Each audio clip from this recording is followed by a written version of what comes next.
오늘은 에스라서 5장 3절에서 11절 말씀까지 하나님 말씀 전합니다. 일단 3절에서 5절까지는 다리오 왕 2세, 지금 이때가 다리오 왕 때거든요. 다리오 왕 때다. 이 사실은 이제 이 다리오 왕 같은 경우는 뭡니까? 페르시아의 정통 왕의 그 계보가 아니에요. 계보가 아니고 그 다리오 왕은 원래 장군이었죠.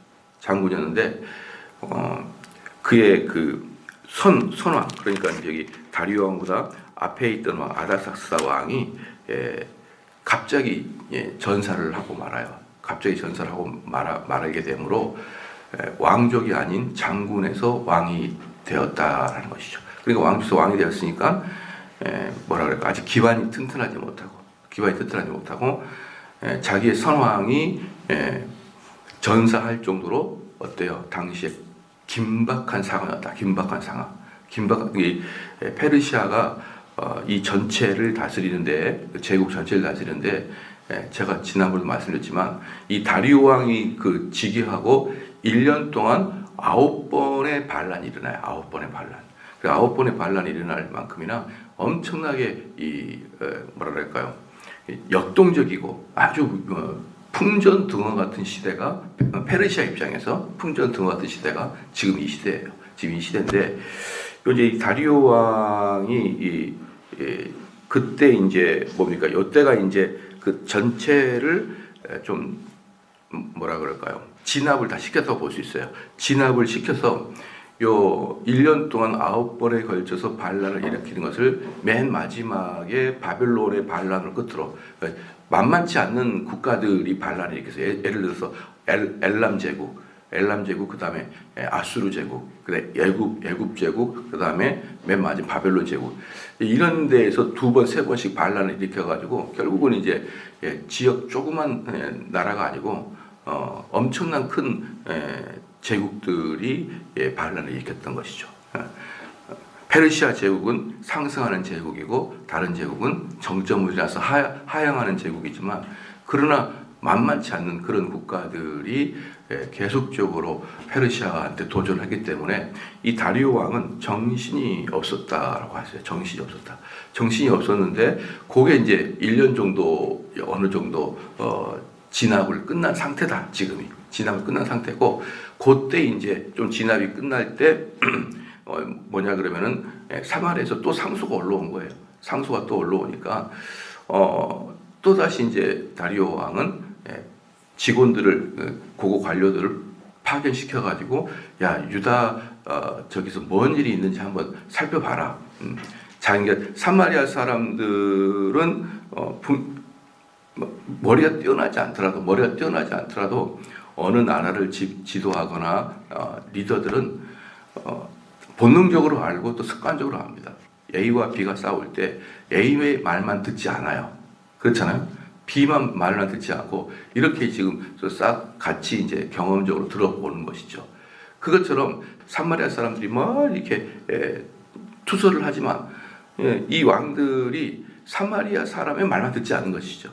사마리아 사람의 말만 듣지 않고, 쟤네들은 분명히 아마도 양쪽에 서로 자기 이득 관계 때문에 저렇게 싸울 것이다라고 평가를 하는 것이죠. 그러니까 이제 총독을 보내는 것이에요. 가서 좀 뭔 일이 있는지 다시 한번 봐라. 이렇게 이제 이야기를 한 것이고요. 그게 이제 3절부터 5절까지고, 이제 6절부터 마지막까지는 그 뭐라 그럴까요? 조사했던 관리가 다리오 왕한테 편지를 보내고, 또 그 다음에 6장부터는 받았던 다리오 왕이 이제 그럼 성전을 지을 것인가 말 것인가라고 상소문을 보내죠. 이런 일들을 지금 있습니다. 얘네들이 지금 성전을 짓는 이유는 무엇입니다라고 관료가 이제 보내는 거예요. 그게 이제 이후에 6절부터 쭉 내용이 그게 나옵니다. 이런 애들이 이런 마음으로 성전을 짓고 있습니다라고 하는 것이고, 6장부터는 다리오 왕이 그 관료가 보내는 편지를 보고 그럼 성전을 지어라 말아라고 하는 답장을 보내는 게 6장의 이야기니까, 5장 6장은 거의 뭡니까? 서신을 주고받고 하는 내용. 둘이서 관료와 다리오 왕실과 서신을 주고받는 내용이다라는 것이죠.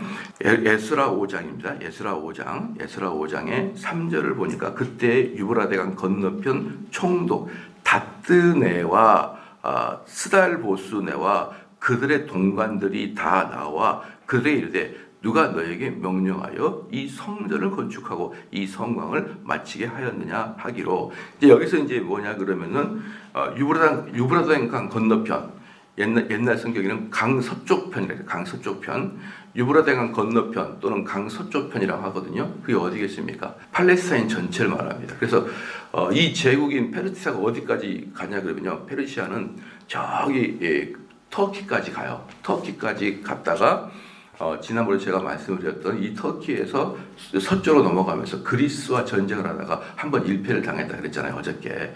그러니까 터키까지 갔다가 이 동쪽으로는 거의 중국까지 갑니다. 중국 근처까지 가게 되는 것이고, 밑으로는 인도 근처까지 다 어마어마한 땅이죠. 뭐 지금의 중국보다 더 클 거예요. 그 페르시아 제국의 땅이.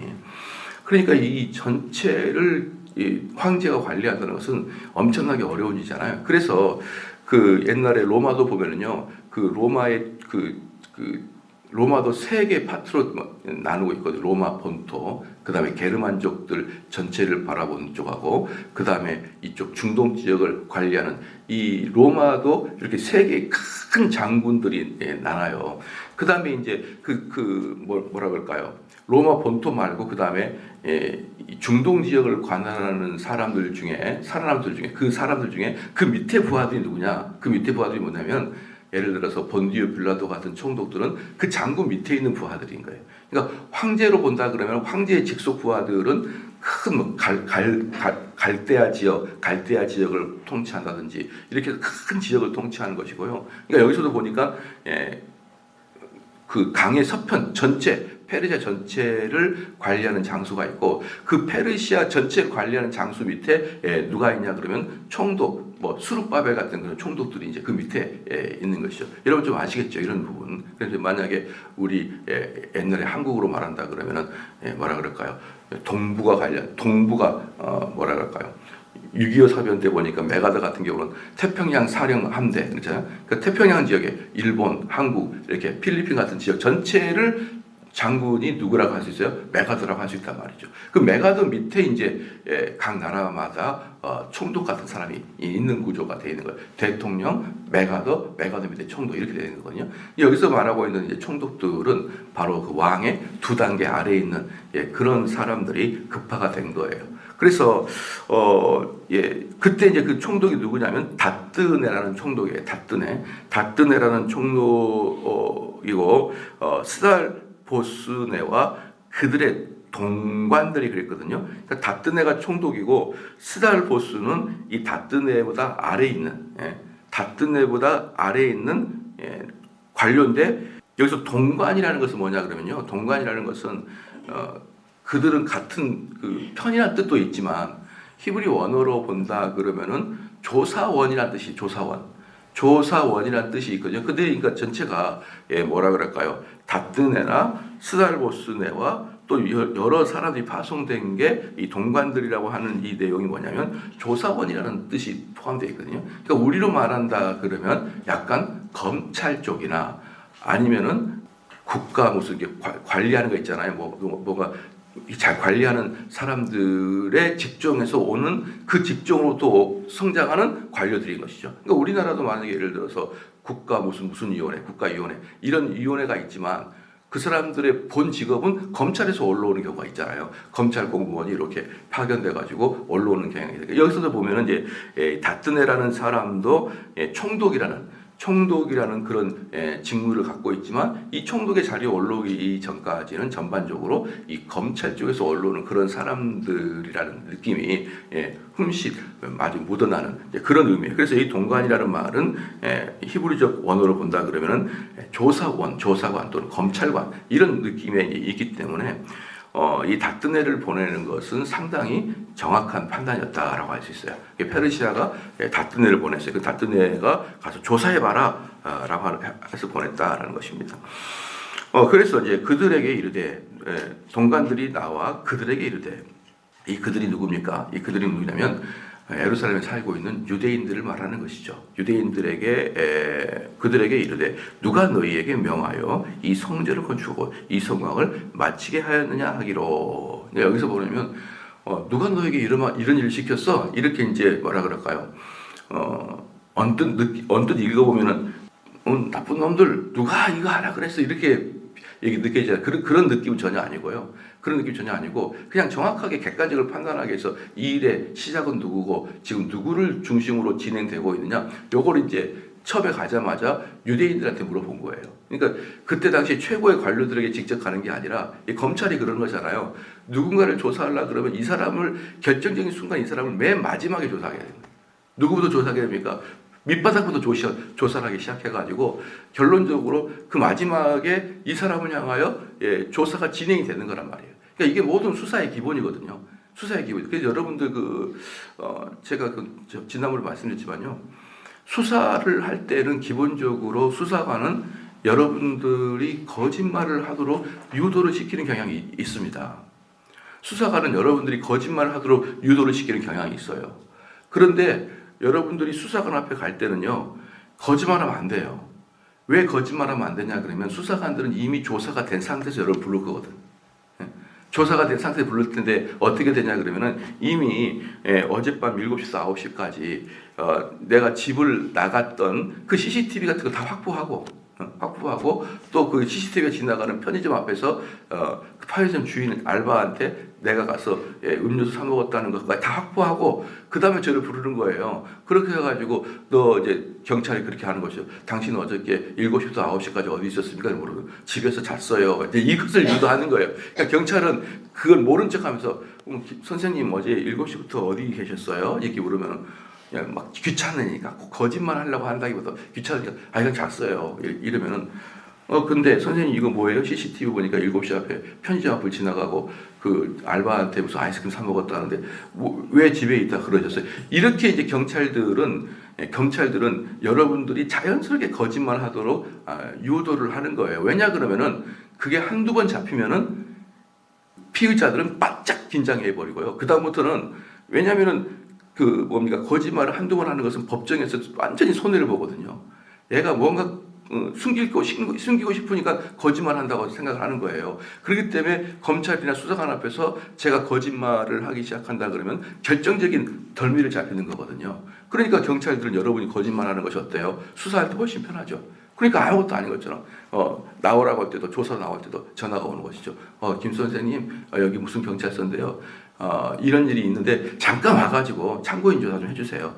참고인 조사 갔다가 거기서 피의자로 되는 사람이 거의 90%예요. 그러니까 갈 때 무슨 동사무소 동장 직원 만나러 갈 때 가볍게 가요. 가볍게 가가지고 어제 이제 해가지고 어제 어디 있었어요 해가지고 그냥 예스 아니면 노라 간단하게 대답해 주세요. 뭐 별거 아니에요. 그러다가 그냥 말하기 싫어서 어제 그냥 잤어요. 그러다가 이제 완전히 꼬이는 거예요. 이게 뭐예요? 한 명의 사람을 잡아내기 위해서 밑바닥을 이미 조사를 끝낸 다음에 어떻습니까? 그 사람 부른다고요. 그러니까 우리들은 정말 여러분들 경찰 앞이나 검찰 앞에 갈 때는 솔직해야 됩니다. 솔직해야 됩니다. 그런데 여기서도 보니까 어때요? 가자마자 유대의 사람들한테 조사를 하는 거예요. 쫙 조사를 하고 설문조사를 하고 이 일이 누구부터 시작됐느냐, 지금 지도자가 누구냐 쭉 조사를 한 다음에 결국은 총독으로 향하게 되는 것이에요. 그래서 4절 말씀에 우리가 이 건축하는 자의 이름을 아뢰었으나 다 아뢰었다는 것이죠. 하나님이 유다 장로들을 돌보셨으므로 그들이 능히 공사를 막지 못하고 이 일을 다리오에게 아뢰고 그 답장이 오기를 기다렸더라라는 것이에요. 이게 뭐냐면 우리가 이 건축하는 자의 이름을 아뢰었으나 이 4절 말씀에 누가 우리 이 건축을 지도하고 있다. 누구죠? 스룹바벨과 예수아라 그랬잖아요. 그죠? 이 스룹바벨과 예수아가 이 전체를 지도하고 있고, 그리고 이제 여기에 본다 그러면 4절에는 정확하게 나와 있지 않지만 이 흐름상 이 4절에서 그 사람들 이름도 말을 했을 뿐만 아니라 뭐 또 말을 했냐라고 우리가 추측하고 그게 거의 확신이 되고 있는 뭐냐면 유대 백성들이 이 성전을 짓는 이유를 말하고 있었다는 것이죠. 우리는 왜 이 성전을 지을 수밖에 없고 우리에게 이 성전이라는 유대인들에게 이 제사라는 것은 유대인들에게 성전 예배라는 것은 어떤 것이라는 것을 쭉 이야기를 했다. 이 의미가 달려 있습니다. 보십시오. 4절에 우리가 이 건축하는 자의 이름을 아뢰었다 이렇게 얘기했잖아요. 이 아뢰었다는 다음에 5절에 하나님이 유다 장로들을 돌보셨으므로 이게 그러니까 하나님이 유다 장로들을 케어하고 있었다는 것이죠. 뭐 하는 동안에? 이 이야기를 하는 동안에 이 이름이 좀 이상하긴 하지만 다뜨네라는 그 총독 있잖아요. 이 다뜨네라는 총독과 조사원들 사이에서 유다 백성들이 잘 이야기를 한 거예요. 잘 이야기를 하고 보고를 했는데 그때 하나님께서 유다 장로들의 마음을 감동시키고 그들의 마음을 한편을 준 것이죠. 그러니까 이들이 왜 우리가 성전을 짓는지에 대한 소상한 이야기를 다 하게 된 거예요. 그러니까 이 다뜨네와 그 다음에 다른 조사관들이 신뢰를 하게 된 것이죠. 그 이야기를 들어보니까 일관성이 있고 합당하게 이야기가 된 거예요. 합당하게 이야기가 되는 것입니다. 그러니까 사람들이 5절 말씀에 하나님이 유다 장로들을 돌보셨으므로 그들이 능히 공사를 막지 못하고 그들이 누굴까요? 그들이 그 페르시아부터 오는 관료들을 말하겠죠. 그들이 이것을 공사를 막지 못하는 거예요. 왜 공사를 막지 못합니까? 너무 합당하게 이야기를 하니까. 너무 합당하게 얘기하니까 공사를 막지 못하고 그래 그 공사가 맞다라고 그들이 능히 공사를 막지 못하고 이 일을 다리오에게 아뢰고 그 답장이 오기를 기다렸다. 그러니까 그들이 공사를 막지 못하고 이상하지 않아요? 왜 유다의 관료들이나 유다의 백성들이 쭉 이야기하니까 이 다뜨네와 그 일행들이 공사를 막지 못했다 이런 말이 나와요. 공사를 막지 않았다 이런 말이 아니라 공사를 막지 못했다 이런 말이 나오는 것입니다. 그러니까 여기서 전반적으로 본다 그러면요, 여러분들 하나님의 일하는 방식이 바로 이런 방식이거든요. 하나님께서는 어떤 일을 취할 때 은밀하게라는 뜻은 뭐냐면 몰래라는 뜻이라기보다는 인간이 알아차리기 어려운 방식으로 하나님의 일은 진행된다라는 것이죠. 그러니까 하나님께서 어떤 일이 발생하게 됩니까? 사람들이 투서가 올라갔죠. 투서가 올라가니까 이 다리오 왕은 이 다뜨네라는 총독을 파견하게 된 것이죠. 다뜨네라는 총독을 파견하게 돼서 이 다뜨네가 사람들의 말을 들어보려고 할 때 하나님께서는 유다 백성들의 마음속에 지혜를 주시고 그들에게 진실함을 주셨어요. 그러니까 그것이 하나님의 일이잖아요. 근데 그게 사람의 마음속에서 일어나는 일이기 때문에 우리 눈에는 아무것도 안 보이는 거예요. 그래서 하나님의 일은 은밀하다라고 말하는 것이죠. 은밀하다는 것은 말은 뭐냐면 사람의 마음을 바꾸면서 하나님은 일하신다라는 뜻이에요. 그렇잖아요. 그랬더니 그 이야기를 쭉 듣더니 또 유다 총독으로 왔던 이 다뜨네의 마음도 하나님이 이렇게 바꾸시는 거예요. 그 마음이 참으로 진실되게 들리도록 유다 총독의 마음을 이렇게 어루만지시는 거라고요. 이것들은 전부 다 마음속으로 이렇게 이어지는 거기 때문에 객관적으로 보이는 것은 없어요. 그러나 하나님의 사역은 항상 이렇게 얘기가 됩니다. 이제 그래서 그 사람들의 마음속을 이렇게 바꾸시니까 이 다뜨네가 그 공사를 막지 못했다라는 개념으로 가는 거예요.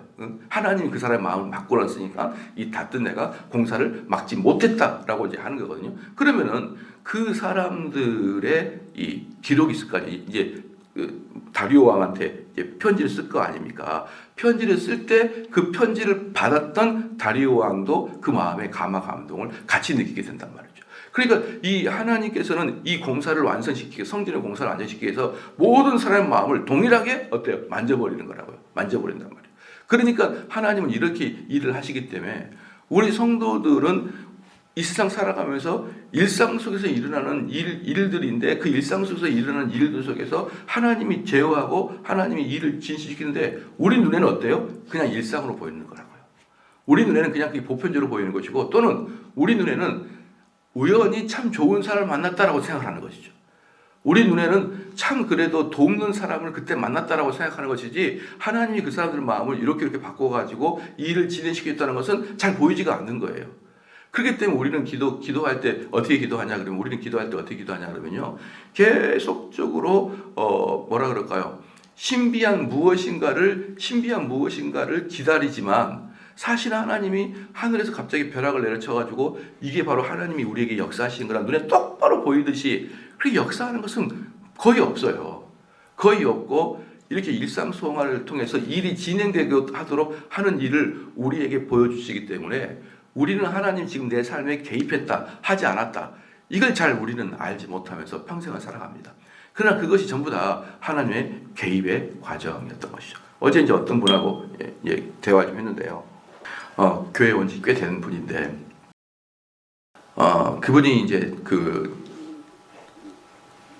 아주 괴로워했었어요. 제 설교나 제 분이엘 대학을 들으면서 괴로워했고, 저를 째려보고, 흘려보고 막 하고 교회를 옮길까 말까 수없이 하다가 어찌 돼가지고 교회를 안 옮기고 잘 지내고 지금 열심히 신앙생활을 하고 있는데요. 그분이 이렇게 이제 그렇게 목사님 왜 저렇게까지 이야기할까?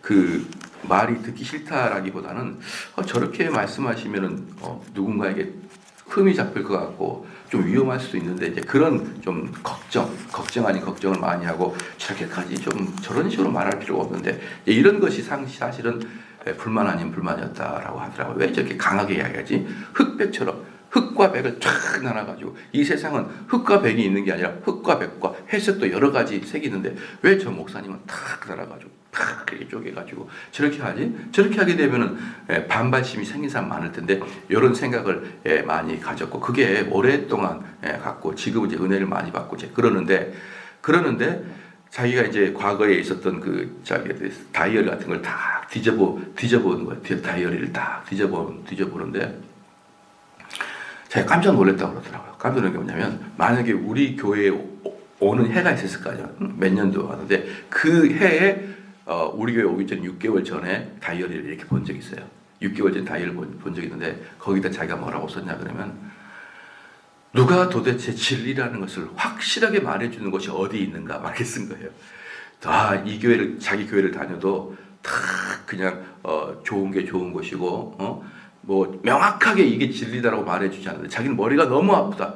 도대체 진짜가 뭐냐? 진짜가 뭐냐? 누가 나에게 진짜를 말해줄 것이냐?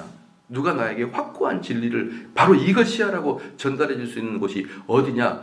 그것을 자기가 다이어리에 썼다는 것을 지금 와서 확인한 거예요. 그리고 그 대표적인 목사가 지금 담임 목사님이라는 것이죠. 저처럼 흑과 백을 나눠서 설명하는 경우가 별로 없잖아요. 그러니까 그분이 하나님이 기도를 응답하셨는데 그것을 지금에야 발견합니다라고 말하는 거예요. 그러니까 그 사람이 분명히 우리 교회에 오기 전에 도대체가 정확하게 이거다라고 말해주지 않기 때문에 평신도가 알아서 그 길을 가야 된다는 많은 목회자들이 흑과 백을 나누면 그분이 말하는 것처럼 흑이라고 말할 때 백이라는 쪽에서는 반발심이 있게 됐단 말이에요. 백이라 말하면 흑이 반발심을 갖게 된단 말이에요. 왜 이런 식으로 목회를 하지라고 그게 불만이었었는데 지금 생각해 보니까 그 전에 흑과 백을 나눌 수 있는 목회자를 가고 싶습니다라고 기도를 했다는 것이죠. 근데 그것을 어때요? 그렇게 기도를 하고 정대원 목사를 봤는데도 반발심이 생기고 왜 저 사람은 저래? 라고 했던 거예요. 그게 계속 불만이었던 거예요. 꼭 저렇게까지 말할 필요가 있나? 그런데 기도 응답을 받았음에도 불구하고 그 사람은 오랫동안 정대원 목사의 이 스피치에 대해서 불만을 가지고 있었다라고 이야기를 하게 되는 거죠. 그러니까 사랑하는 성도 여러분, 우리의 기도에 응답이 있는 이유에도 어때요? 그분이 그 얘기를 하려고 하는 거예요. 기도의 응답을 받았다라고 하려고 얘기한 거예요. 기도 응답을 받았음에도 불구하고 우리는 어때요? 이게 기도의 응답인지 아닌지, 내가 이 교회에 왜 왔는지, 우연의 일치인지 다 헷갈리다가 과거에 다이어리를 보니까 하나님이 이끄셨구나라는 것을 이제야 알았다라고 하듯이 우리 삶이 일상적으로 진행되는 것 같아도 우리의 삶이 일상적으로 진행되는 것 같아도 우리의 기도의 응답이면서 동시에 하나님 우리에게 제일 좋은 걸로 주는 쪽으로 인도하고 계심에도 불구하고 어때요? 우리는 느끼지 못하고 살아간다라는 것이죠. 여러분 아시겠죠? 왜? 사람들의 마음을 참 은밀하게 하나님 만지셔서 유다 백성들의 마음도 만지시고 그래서 말을 잘하도록 진실되게 말하시고 그때 총독들의 마음이 아주 그 마음을 곧이곧대로 받게 하시고 페르시아 왕에게 전할 때 페르시아 왕도 그것을 문서를 읽었을 때 곧이곧대로 읽게 되면서 결국은 어때요? 다리오 왕이 성전을 허락해줘요. 지어라라고 이렇게 허락을 해줍니다. 그리고 이제 5절 말씀 하나님이 유다 장로를 돌보셨으므로 그들이 능히 공사를 막지 못하고 이 일을 다리오에게 아뢰고 그 답장이 오기를 기다렸다. 그러니까 편지를 보냈어요. 편지를 보내고 총독이 편지를 보내고 다리오 왕한테 편지를 보내고 답장이 오기 때까지 있잖아요. 답장이 올 때까지 공사를 멈추지 않고 계속 해라 이렇게 한 거예요. 상당히 재밌죠. 그렇죠? 만약에 제가 공무원이라 그런다면 이런 사마리아에서 투소가 많이 올라왔다 말이죠. 사마리아 투소가 많이 올랐으니까 지금 모든 걸 멈추고 내가 다리오 왕한테 편지를 보낼 테니까 답장이 올 때까지는 공사를 멈춰라 이렇게 할 수 있잖아요. 그런데 편지를 보내는 순간에 그때부터 다리오 왕한테 답장이 올 때까지 공사해라 이렇게 진행을 시켰다라는 것이죠. 6절 말씀에 유프라데 강 건너편 총독 다뜨네와 스살보스네와 그들의 동관인 유프라데 강 건너편 아바삭 사람이 다리오 왕에게 올린 글의 초보로 이러합니다 라고 하면서 6절이 딱 나오면서 그때부터 뭐가 되는 거예요? 그 편지가 기록돼 있다라는 것입니다. 그랬더니 7절에 그들이 일렀을 때 다리오 왕은 평안하옵소서, 우리로 말하면 다리오 왕이여 만세수하옵소서라는 것이에요. 다리오 왕이여 만세수하옵소서. 왕께 아뢰옵나이다. 우리가 유다도에 가서 지극히 크신 하나님의 성전에 나아가 본즉 성전을 큰 돌로 세우며 벽에 나무를 얹고 부지런히 일함으로 공사가 그 손에서 형통하옵기에.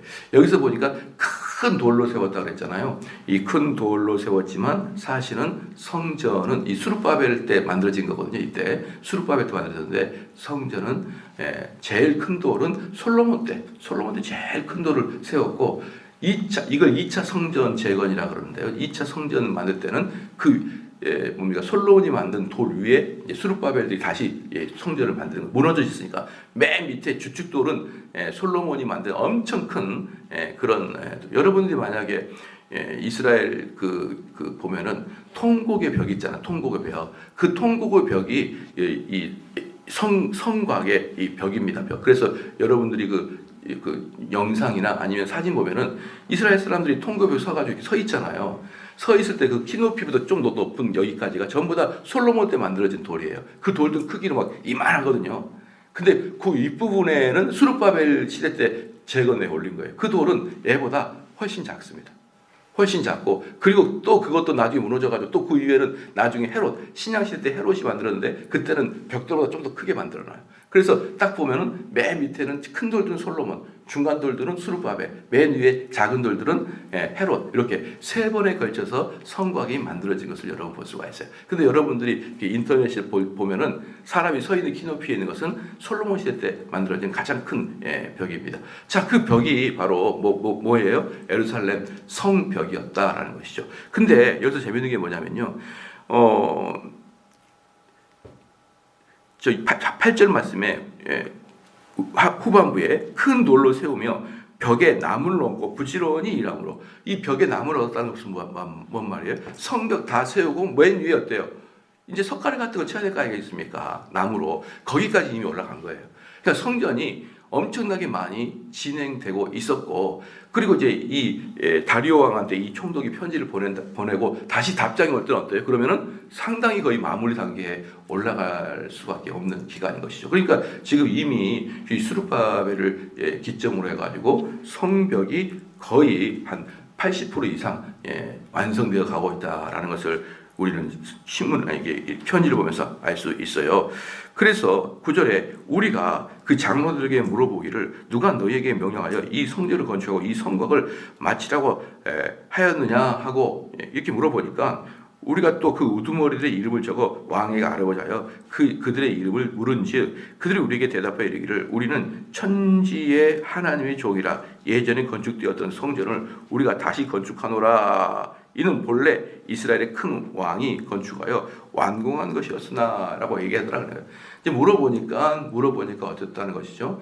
우리는 이러이러한 마음으로 성전을 질 수밖에 없는 것이고 이 성전은 우리의 큰 왕, 즉 솔로몬이 만든 성전 위에 재건하는 것이다 라고 이야기를 들었다. 그 이야기를 들었다.